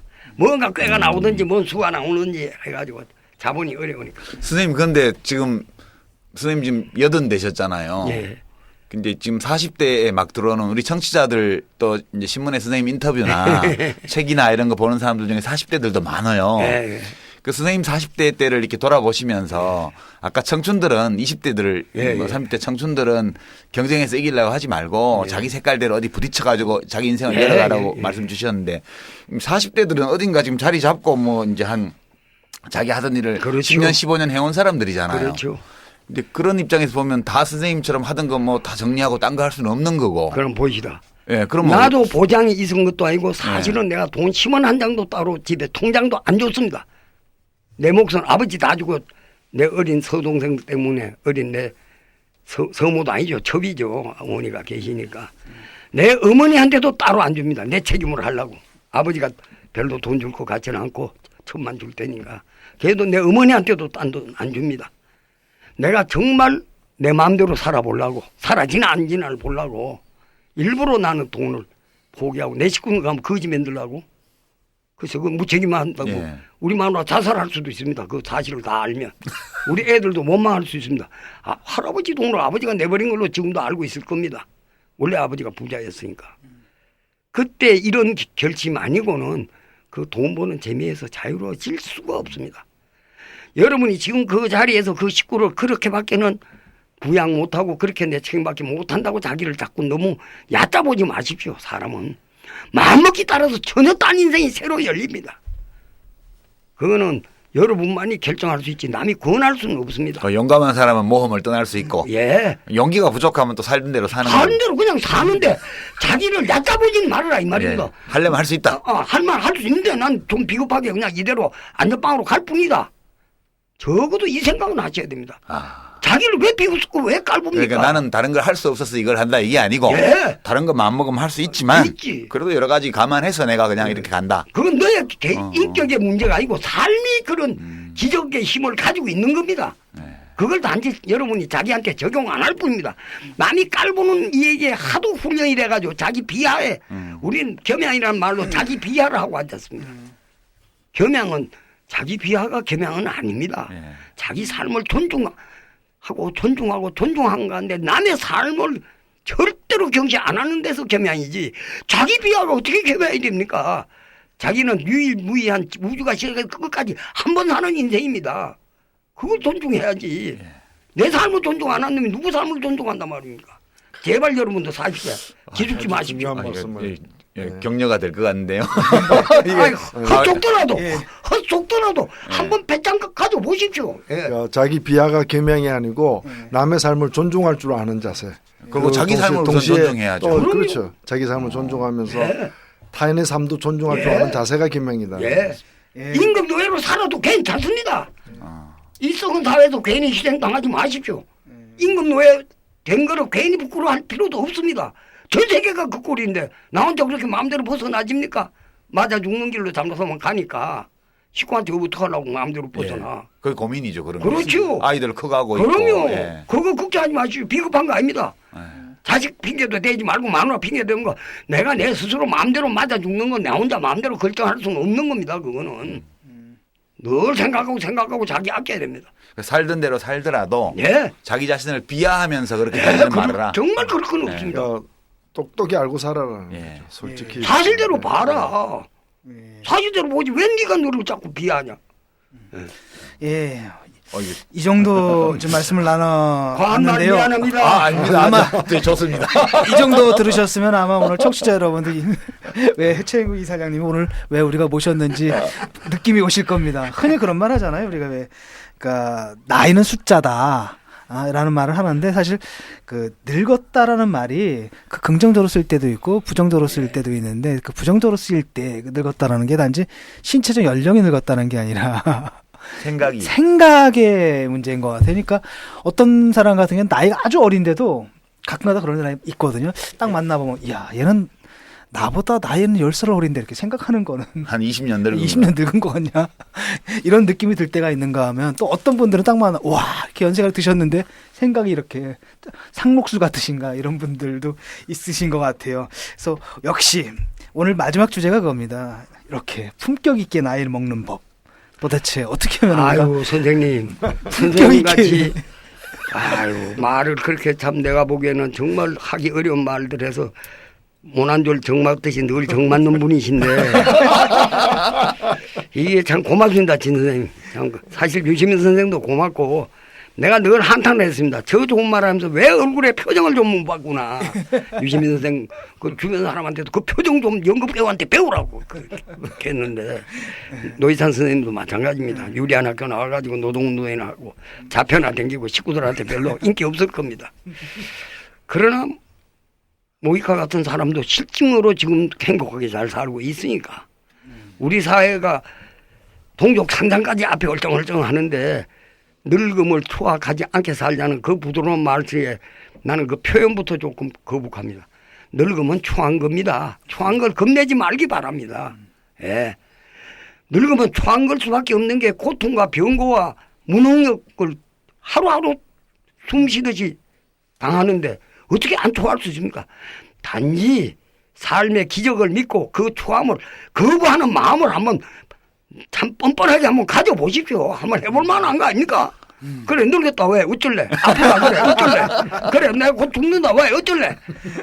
삶조차도 내버리고 갈파인데 내가 못 뻔뻔해? 한번 그래 보면 뭐 괜찮을 거 아닙니까? 나는 초한 것부터 겁내지 마시라고 합니다. 초한 거 당연합니다. 초한 걸 인정합시다. 우리 모두가. 나부터가 초한 늙은이 하나입니다. 틀림없습니다. 그래도 완전히 뻔뻔하고 이래고 삽니다. 기호해줘서 고맙습니다. 아, 예. 그 나이 먹는 거하고 싸우지 말라는 말도 있더라고요. 예. 보통 하는 말로 요새 영어들을 막 그렇게 쓰니까 한동안 보면 안티 에이징이라고 해서 이제 안 늙는 거. 그러니까 뭐 얼굴에 뭐 필러 채우고 주름살 펴고 보톡스 넣고부터 시작해서 무슨 태반 주사 뭐 이런 거 하고 뭐 웬갓 짓을 다 해요. 그게 전부 그 안티에이징이거든요. 그렇죠. 이제 나이 먹어가는 것과 싸우는 거예요. 네. 근데 이제 좀 더 좋은 개념이 그거보다는 액티브 에이징이라 그래서 그러니까 활기찬 노후. 그러니까 이제 나이 먹어가는 것을 받아들이고 능동적으로 받아. 예, 능동적으로 맞아들이면서 능동적으로 그 이제 자기가 살아나가는 거를 액티브 에이징이라 그러는데요. 그 저는 우리 최영국 선생님 뵈면 아니 보기 좋지는 않으세요, 솔직히. 연세 드셨고 이제 머리도 하얗시고 뭐 그러신데 그래도 야 진짜 이 활발하시다 그런 느낌이 에너지가 느껴져요. 그 점이 되게 이게 액티브한 거 아닌가? 그렇죠. 네. 그렇죠. 그 좋게 말하면 그렇겠지만요. 내가 목소리 큰 것도 사실 이런 자리에서 미안한 데 속하는데 좋아한 거를 겁내지 말라는 말 속에는 저처럼 그래도 이 세상에 덕은 다 본 놈이 부잣집 아들로 태어나고 여러 가지로 하여튼 세상에 치사하고 추하게 덕볼 거는 다 덕본 자식이 엉뚱하게 맑은 체 하는 말로 잘못하면 들릴 수가 있는데 저는 맑은 사람은 절대로 아닙니다. 오만 야근 짓 다 하고 오만 비열한 짓 다 하고 그래서 유리하게 살아본 놈인데 내가 내 삶이 아까워서 익하는 것이지 오르려고 익하는 건 절대로 아닙니다. 내 삶이 아까운 겁니다. 우리 식구들한테 좀 미안하기도 합니다. 실제로 남들 같으면 세속적으로 다 수지 맞을 걸 못 수지 맞게 했는데 그걸 나는 미안해 안 합니다. 너가 그 세속적으로 수지 맞아서 망할 인생을 그만큼은 내가 막아준 거지 너를 꼭 손해봤다고는 생각 안 합니다. 정말 우리 아이들이 그렇게 느끼고 안 느끼고는 자기의 결정입니다. 나로서는 뻔뻔해서만이 아니라 좀 힘들었습니다. 식구들의 문제는 애들은 모르는데 저거가 결정해야 되는데 내가 마음대로 이놈들이 말걸 수밖에 없게 돈 없게 맺는 거는 내 폭력일 수도 있다라고 조금은 늘 뜨럼합니다. 그래도 학교는 보내주고 밥도 주고 하셨을 거 아니에요? 그럼요. 그럼 됐죠 뭐. 또 그 사실 그렇게 뻔뻔하게 그렇고 장학금 받아야 학교 댕기게끔도 만들고 좀 그랬습니다. 등록금도 없고 입학금도 없고 잠시는. 그건 좀 심하셨네요. 예, 이게 실제로 일어난 일인데 왜냐하면 내 자식들이 조금 일찍 와가지고 내가 돈 없는 줄 모르고 아무도 안 갖다 줘가지고 1년 이후인가 2년 이후에는 하도 갖다 줘 그걸로 생활비 썼습니다. 아 대학 갈 때 대짜고 돈 이 사람도 갖다 주고 저 사람도 갖다 주고 네. 이게 세상에 머리 검은 짐승 굳이 할 거 없단 말도 있는데 그거 거짓말입니다. 남 구제하고 보면 배반당한다. 그것도 거짓말입니다. 물론 실제로 그 속담이 생길 만큼 그런 면이 강하죠. 오죽하면 그 사람들이 못 갖다 주겠습니까? 저는 정신이 있는 한은 나한테 돈 조금이라도 신세진 듯한 사람한테는 절대로 삥땅 안 합니다. 네, 이건 하나의 룰입니다. 삥땅꾼의 룰입니다. 나한테 삥땅한 적 없는 사람한테 삥땅을 하고 그 삥땅을 하면 곧 2배를 갖다 줍니다. 어떻게든지 그 2배 줬다는 소문이 와 나 있는 겁니다. 삥땅만 하면 2배를 갖다 주려고 그러면 노력을 기꺼이 하니까. 삥땅을 당할 준비가 돼 있는 그렇죠. 사람들이. 그러니까 이것도 바로 돈을 안 벌고 돈 생기는 방법입니다. 늘 2배 갖다 주면 덜로 소문 납니다. 그게 저 다단계 사기꾼들이 그렇게 하던데. 바로 이게 다단계 사기꾼이에요. 네. 초기에는 그렇게 하죠. 이걸 계속해서 하면. 죽기 전까지 계속해서 하면 한 놈만 마지막 가서 띄어먹는데 한 놈만 마지막 가서 띄어먹어요. 마지막 걸린 놈은 나한테 띠미키는 겁니다. 2배는커녕 이 말까지 다 해놨으니까 억울해 하지는 않을 겁니다. 예. 오늘 오늘 인터뷰 보니까 그런 말씀을 하셨더라고요. 그 직업을 2가지로 분류를 하시면서 산파적인 직업과 장의사적인 직업. 장의사적인 직업. 그거 무슨 얘기입니까? 정말 장의사분들 정말 용서하십시오. 여러분들이야말로 훌륭히 산파적인 직업인데 그 내용은 상징적으로 말하려다 보니까 남의 갈등, 남의 불행 정말 몹쓸 짓으로 재미보는 직업이 하도 빛나는 직업이어서 임금으로부터 시작해가지고 대통령, 총리, 장관, 부자, 전부 재벌, 대학 교수까지 억울한 가난배의 대학 교수님 용서하십시오. 그러나 대학 교수까지 책임져야 됩니다. 너무 단재미만 보는 사람들 이거 전부 갈등 직업입니다. 무식한 걸 이용해서 대학 교수에 먹는 거고 무식한 걸 이용해가지고 학교 선생이라고 월급 공급받아 처먹고 환자가 있으니까 또 의사가 돈 의사 벌고. 해먹고 아무리 지는 옳은 일이라고 좋은 일이라고 해봤자 그런 심보로 하는 사람은 다 갈등인 겁니다. 내가 모이카 같은 사람이 정치한 거를 내가 장의사락 합니까? 내가 만델라를 장의사락 합니까? 호지미를 장의사락 안 합니다. 어떤 심보로 해야 되느냐에 따라서 장의사적 직업이 되는 겁니다. 내 친한 친구 중에서 유리하면서 안 한 사람들은 얼마든지 또 있습니다. 이 세상은 이름도 없고 해도 다 그렇게 사는 사람들이 있는 걸 알거든요. 그러나 뻔뻔하게 해먹는 사람들은 전부 장의사적인 직업입니다. 그게 외형적으로 이제 어느 직업은 꼭 장의사다 이게 아니고 예. 그걸 어떻게 하느냐가 예. 중요하다는 말씀. 자기 자세에 달린 겁니다. 예. 아니 제가 이제 요즘 가정의학과가 동네에 많잖아요. 예. 이게 사실 어느 병원이 좋은 병원인지 예. 선생님 말씀하신 예. 산파의 그런 마음으로 예. 병원을 하는 의사 선생님이 어떤 분인지 예. 잘 알 수가 없잖아요. 그럴 땐 어디 물어보면 되냐 하면 잘 아는 약사 선생님한테 물어봐요. 우리 동네 가정의학과 중에 제일 믿을 만한 네. 의원이 어디예요? 물어보면 가르쳐줘요. 어떻게 아냐 하면 처방전을 계속 받아보면 필요 없는 약이 안 들어있는 예. 그리고 항생제를 적게 쓰고 예. 필요 없는 약이 안 들어있고 그 이유도 없이 약 처방을 바꾸는 일이 없고 이런 의사 선생님이 좋은 선생님이래요. 예. 왜 그러냐 했더니 그거는 리베이트를 안 받는다는 증거래요. 이 약품 리베이트를 양심적으로 진료하는 의사 선생님이라는 거죠. 그래서 그런 데를 추천을 받아서 가면 진짜로요. 약 처방을 잘 안 해줘요. 그런 의사 선생님들은. 그러고 이렇게 진단해보고 가벼운 거는 그냥 며칠 더 있어 보라고 그래요. 정말 근데 예. 그걸 가르쳐준 약사가 제대로 된 사람인 것 같아. 그렇죠. 왜냐하면 장의사적 약사라면은 처방전 남발하는 의사를 좋아할 거 아니에요. 아니 안 그래요. 그 약사하고는 이해관계가 없어요. 또. 그래요? 예, 약사들은 약이 몇 종류 들어가는 거에 상관없이 아니 매출이 적어지잖아요.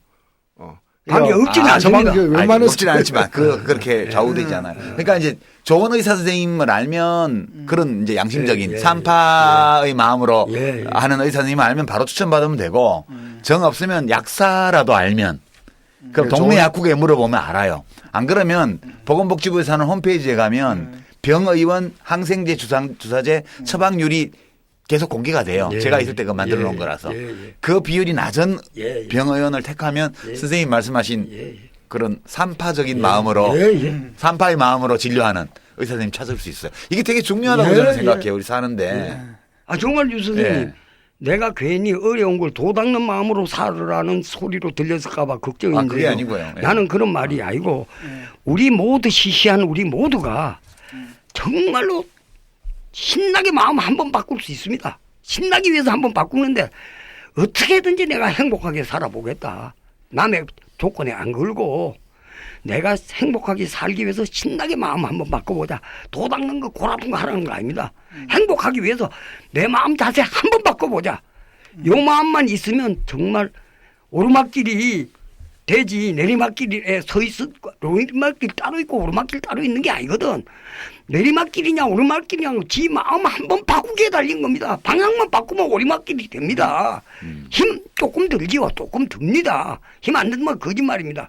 그러나 내리막길이 힘 안 듭니까? 불안하고 공포는 내리막길이 더 공포스럽고 더 불안합니다. 그 공포 면하고 힘 좀 들더라도 오르막길로 가면 됩니다. 조금 수지 안 만든 듯한 그거 선택할 마음만 하나 결정하면 신나는 삶으로 꿈같이 바뀝니다. 하긴 검사도 요즘 검사들처럼 꼭 안 해도 되는데 그죠? 요새 좀 기대할 만합니다. 이번 검사들 자기를 위해서 그리고 검찰청의 위신을 위해서 이번만은 정신 차리는 검사가 나올 수도 있는 겁니다. 나올 수도 있는 거죠. 이 썩은 세상에 네. 이 썩은 세상에서 저 하나 안 썩기 위해서 좀 우리 오늘 또 검사 선동죄로 걸리는 거 아니에요?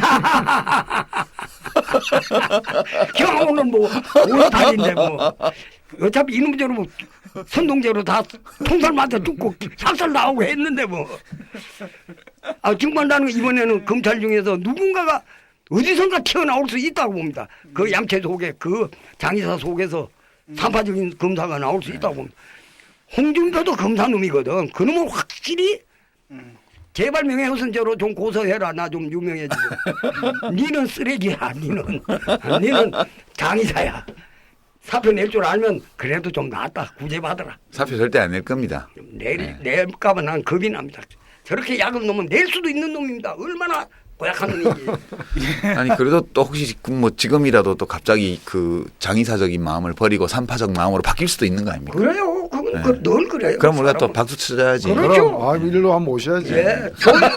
노유진이 한번 모셔야지. 여러분들 조병욱이는 안 그랬습니까? 아, 이승만 예. 앞제비로 오만 짓 다 하다가 그래도 사람은 언제든지 기회가 예. 있습니다.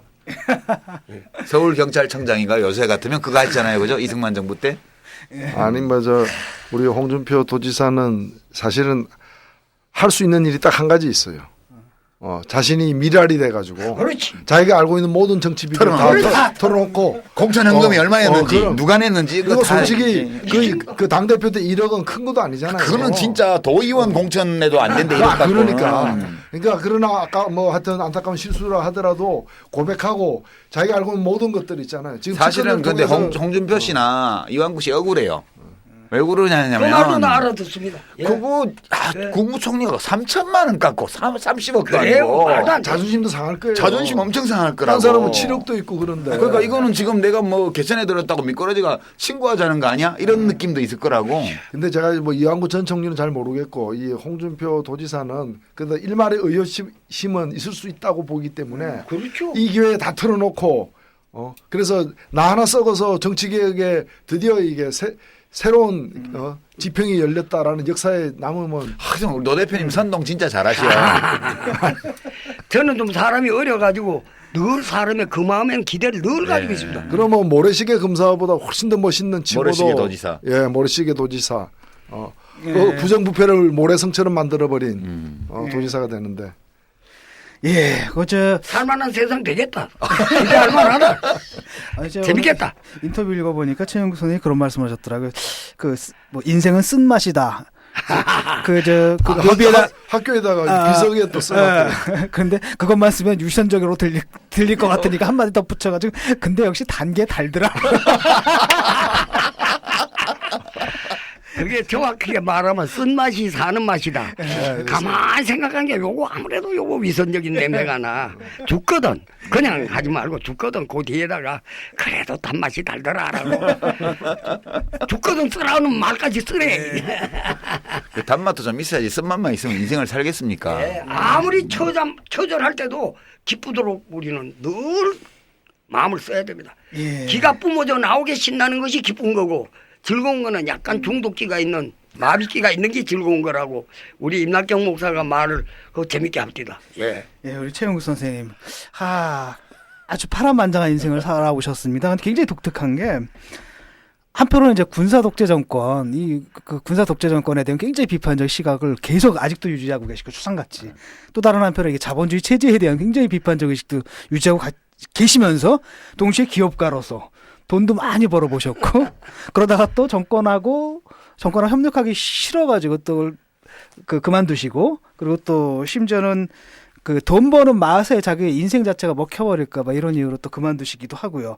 그러면서 또 무슨 성인처럼 거룩하게 사시는 게 아니라 나름대로 세금 포탈도 열심히 하셨는데 남들만큼 열심히 못하다 보니까 본의 아니게 성실 나쁘장가 되고 지금. 그래서 아마 이제 이런 게 매력이 아닌가. 그래서 그 젊은이들이 그러면서 또 이렇게 젊은이들한테 또 할 말 또 날카롭게 해주시고 아마 이런 것이 매력이 아닌가 싶습니다. 그래서 저는 이걸 뭐라고 생각하냐면 우리가 굉장히 사라져버린 이른바 그 존재의 미학이라는 게 있거든요. 자기 삶 자체를 어떻게 아름답게 삶을 갖고 가는가, 이 원리, 미학적 윤리학의 원리인데 아마도 그 최영국 선생님한테 이제 젊은이들이 그걸 발견한 게 아닌가 그런 것 같아요. 아니 또 가장 큰 거는 제가 느끼는 게 뭔가면 저는 근간에 이렇게 솔직한 분을 만나본 적이 없다. 그러니까 위선과 가식을 떨쳐버리니까 아주 강력한 메시지가 나오는 게 아닌가 이렇게 보이죠. 예, 정치카페 첫돌 기념방송 여기까지입니다. 오늘 최영국 선생님 모시고 어떻게 살 것인지 함께 이야기 나눠봤는데요. 멀리 양산의 스튜디오를 찾아주신 선생님께 다시 한번 감사드립니다. 박수 한번. 고맙습니다. 가분한 말 너무 특히 이런 욕설을 많이 해서 죄송합니다. 봐주이소. 다 야부이소. 그리고 스스로도 생각하기 바랍니다. 이뻐해줘서 고맙습니다. 내가 빠져가지고 이렇게 기운받나. 감사합니다. 고맙습니다. 예, 벌써 우리가 1년이 됐나요? 기억나세요? 우리가 첫 방송이 5월 27일이었나? 정확히 5월 27일이었던 것 같은데 1년 됐습니다. 그동안에 우리의 열정이 정말 주말마다 주말이 아니라 주초부터 주초마다 이렇게 열정 착취당하면서 50주 넘게 해왔죠 지금. 거의 자발적 착취 아니었어요? 네, 거의 뭐 자발적 착취이긴 하지만은 열정페이라고. 열정페이라고. 열정 노페이. 예, 정치적인 열정 노페이를 해왔는데 어떠세요? 사실 이렇게 오래 갈 줄 몰랐지 않습니까? 우리가 처음에는 그냥 선거를 위해서 그냥. 처음에 뭐 재보궐선거 앞두고 뭐 근데 당원인데 당에서 요청하면 해줘야 되지 않냐 이래가지고 그럼 뭐 몇 번 하면 되는 거니까 하지 이렇게 끌려 들어가지고 지금 1년이 처음엔요 말씀하신 대로 재보궐선거입니까 지방선거입니까? 지방선거죠. 1년 전에 6월달 지방선거에 조금이라도 이제 도움이 될 수 있다고 해서 했는데 그때는 한 번 하는 줄 하고 끝난 줄 알았죠. 네. 근데 아직 선거 안 끝났다. 한 번 더 해달라. 그래서 2번 했고 이제 그 다음에 선거 끝났기 때문에 끝난 줄 알았는데 3번 해야 되지 않느냐 뭐 이렇게 하면서 이제 3-4번. 아니 뭐 그러더니 그 다음에는 뭐 선거 때문에 몇 달하고 끝내면 그거 되냐 뭐 이래갖고. 그 다음에 또 반응들이 올라오는데 저놈들 저렇게 선거를 위해서 반짝하더니 또 그만두는 거 아니야? 또 이렇게 반응이 올라와요. 우리도 존심이 상해가지고 못 그만두고. 이러니까 이것도 그냥 두는 것도 쉽지가 않구나. 근데 보니까. 하면서 지금 팟캐스트 방송이 특히 정치 분야의 방송이 되게 많잖아요. 그래서 저 개인적으로는 약간 이제 정치를 그만둔 입장에서 정치 카페를 하니까 원래 정치를 안 했던 사람으로서 하면 또 뭐 모르겠는데 이제 정치 안 할랍니다 이렇게 해놓고 또 나와서 이제 정치 논평을 하니까 조금 그렇긴 했어요. 근데 뭐 내가 뭐 죄 지어가지고 뭐 기본권 박탈당하고 어디 들어앉은 것도 아니고 누구나 의사표현의 자유는 다 있는 거니까 그렇게 해서 해왔는데 다만 이제 이렇게 팟캐스트가 많은 이런 상황에서 우리 노유준 정치 카페의 존재 의미를 어디서 찾을까 이런 고민은 좀 했죠, 그죠? 우리가. 네. 근데 처음에 이제 이런 생각을 했던 것 같아. 일단 뭐 웃기려고 하지 말자. 이거 아저씨들이 웃기려고 한 거 참 추해 보이거든요. 그래서 그거보다는 그냥 차분하게 그냥 하다가 나가자. 웃기면 할 수 없는 제가 거고. 근데 포인트가 몇 개가 있는 것 같아요. 일단 우리가 이제 당을 위한 팟캐스트이긴 하지만 사실 당으로부터 좀 독립적이고 또 당의 결정에 대해서도 우리가 또 가끔 비판할 땐 비판하고 이러는 거 있지 않습니까? 이게 좀 부담을 덜어주는 부분이 있고 두 번째가 공부하는 팟캐스트가 돼버렸어요. 막 웃고 떠드는 거라기보다도 웃고 떠들기도 해. 웃기 떠들기도 하는데 본인은 이제 웃고 떠든다고 생각을 하시지만 시청자는 안 웃겨요. 아, 그래요? 그냥 아저씨 증상이야. 자기가 하는 말 듣고 남들이 웃을 거라고 착각하는 거. 그런가? 예, 그래서 약간 공부하는 팟캐스트다라는 쪽으로 좀 잡힌 것 같고 공부가 좀 되긴 된대요. 그리고 또 하나는 좀 약간 얄밉긴 하지만은 내재적 접근법이라는 게 있잖아요. 예. 제가 주로 쓰는 거. 네, 그것도 괜찮은 것 같은 게 왜냐하면 그 많은 경우에 이렇게 팟캐스트들이 이렇게 적과 적 뭐 이렇게 약간 전선을 해가지고 뭐 이런 거였는데 내재적 접근이다라는 것은 우리와 생각을 달리하는 그 사람들의 입장도 한번 봐주자라고 하는 그런 접근 방법들이 나름대로 좀 어필하는 게 아닌가 이런 생각을 해봅니다. 제가 얼마 전에 그 불금쇼인가 하는 팟캐스트가 있어요. 예. 거기서 이제 오래서 그거 어떤지도 잘 모르고 이렇게 갔었는데 그 진행하는 분들이 이러는 거예요. 자신들이 부동의 일이래요. 팟캐스트 중에서. 저보고 자꾸 인정하라 그래가지고 제가 인정을 안 했더니 막 강요를 하더라고요. 그래서 내가 부동의라는 얘기는 동의하지 않는다는 뜻이다. 그래서 내가 그런 의미로는 부동의 팟캐스트를 인정하마 이랬는데 저는 이 노유진의 정치 카페가 사실은 무슨 뭐 행복이 성적순이 아닌 것처럼 그렇게 그 서열에 랭킹에 별로 관심 없잖아요. 그리고 그냥 할 얘기만 하잖아요. 그런 것들이 나는 굉장히 좋은 것 같아요. 그래서 여기 할 때는 늘 얼굴을 보던 3명 같이 이제 늘 1년째 하고 있지만은 제가 길거리에서 만나는 분들의 그 반응이 이걸 통해서 전혀 만나기 힘든 분들을 많이 만나고 있구나 이미. 예, 또 그런 분들이 이제 반응을 갖다 얘기를 해주니까 그런 점에서 저는 단순히 이제 당에서 이렇게 당의 부름에 따라서 끌려와 가지고 무보수로 이렇게 이렇게 그 착취당하는 것만이 아니라 얻는 것도 꽤 있다. 사실 그런 생각이 들어요. 우리가 한 방송 중에 좀 공부가 많이 될 만한 거, 또 공부를 할 재미나 의미가 있는 거 골라서 책도 냈잖아요. 예. 우리가 이제 생각해봤어라는 제목으로 이제 웅진 출판사에서 책을 내기도 했고 그 책도 꽤 그래도 이제 이 도서 시장에서 반응이 있는 편이었고요. 그리고 그 책 나온 뒤로도 계속해서 우리가 어떤 이슈에 대해서 우리보다 훨씬 더 잘 아시는 그런 전문가들을 모셔다가 이렇게 또 말씀도 듣고, 예. 그렇게 해서 그게 공부하는 그런 게 좋았던 것 같아요. 저도 공부가 됐거든요, 하면서. 예.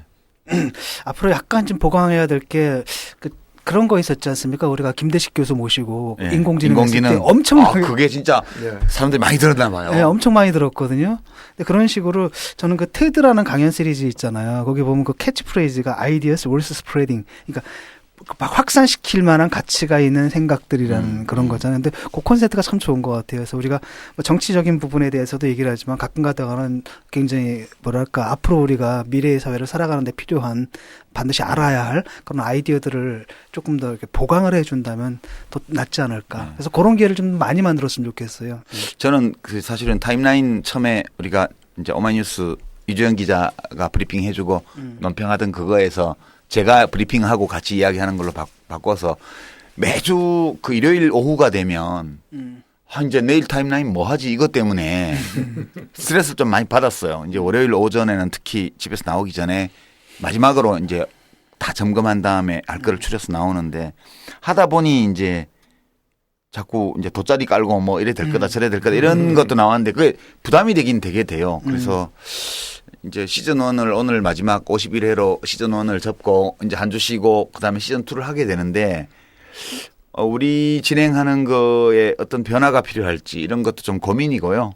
그래서 청취자들께서 의견을 좀 주셨으면 그럼요. 합니다. 예. 예. 아주 저는 중요한 것 같은데. 뭐 어떤 새로운 코너라든지 예. 아니면 진행 방식의 예. 뭐 변화라든지 여기 네. 대해서 재현하실 게 있으면 얼마든지 좀 제가 너무 말이 많다는 지적이 많아서 좀 줄여보려고 시즌 2에는 줄여보겠습니다. 아주 쉽지 않을 거예요. 쉽지 않아요. 아니 근데 실제로 담배 그런 끊는 건 해도. 뭐 어찌 보면 큰 기획이나 이런 것들에서도 이제 좋은 뭐 아이디어 있으면은 그 좋겠고요. 또 그때 다루는 그 주제와 관련해서도 이제 이런 게 다뤄지면 좋겠다라는 알고 그런, 싶어요. 예. 그런 제언들을 갖다가 많이 해주시면 좋겠고 마지막으로 제가 그 지난주에 어디 저 지방에 이제 막 강연을 하나 갔는데 한화생명노동조합 예 거기서 강연을 했는데 끝나고 이제 같이 밥을 먹을 때 그분들이 조합원들이 저한테 뭐라고 요청했냐면 그 노유진 정치 카페 듣는데 거기서 한화생명노동조합이라는 단어를 꼭 언급해 달라는 일단은 제가 약속시켰습니다. 지켰는데 제가 앞으로 이런 요청할 때는 저한테 하지 마시고 여기 우리 광고부가 있거든요. 광고부에 유료 광고로 이렇게 해주시면 고맙겠습니다. 아니 요새 그 한화 야구팀이 갑자기 야구를 잘해져 가지고 제가 좋아하는 감독님이 거기 가십니다. 마리 한화라고 그러던데 마리 한화? 마리 한화? 야구 중계 사람들이 많이 본대요. 마양야구, 마양야구 뭐 하여튼 말이 한화. 한화 생명노동조합. 예. 예, 뭐 벌써 1주년이 됐는데요. 저희 하루 한 번 쉬나? 네, 한 번 쉬어요. 일주일. 알고 봤더니 그날이 또 스카탄신에서 원래 쉬는 날이 원래 쉬는 날이에요. 야비해 야비해 제작진. 보면, 그렇죠. 정말. 예, 하여튼 원래 쉬는 날 딱 한 번 쉬고요. 우리 다음 주죠, 그러니까. 네, 우리 시즌 2 열 때는 2주일 후에 조금 상당히 그 전에 나온 많은 훌륭한 게스트들이 계시지만 좀 시기적으로 비중이 좀 나가는 근수 좀 나가는 그런 게스트를 모셔다가 몇 차례 한번 해볼까 그런 계획을 하고 있다는 말씀을 드립니다. 예, 누구라고 딱 꼬집어 아직은 얘기하지 않겠습니다. 기대해 주시고요. 예, 그분 맞습니다. 예, 다시 새로워진 모습으로 저희 정치 카페 우리가 뭐였지? 노유진의 정치 카페지. 나 헷갈려. 가끔 자아정 재성을 상실하는 경우가 있어. 노유진의 정치 카페 공부가 되는 팟캐스트. 정치 카페 시즌 2도 변함없이 함께 해주시고요. 여기서 저희는 물러가겠습니다. 감사합니다. 오늘 나와주셔서 감사합니다. 고맙습니다, 선생님. 뜻깊은 1주년 방송이야.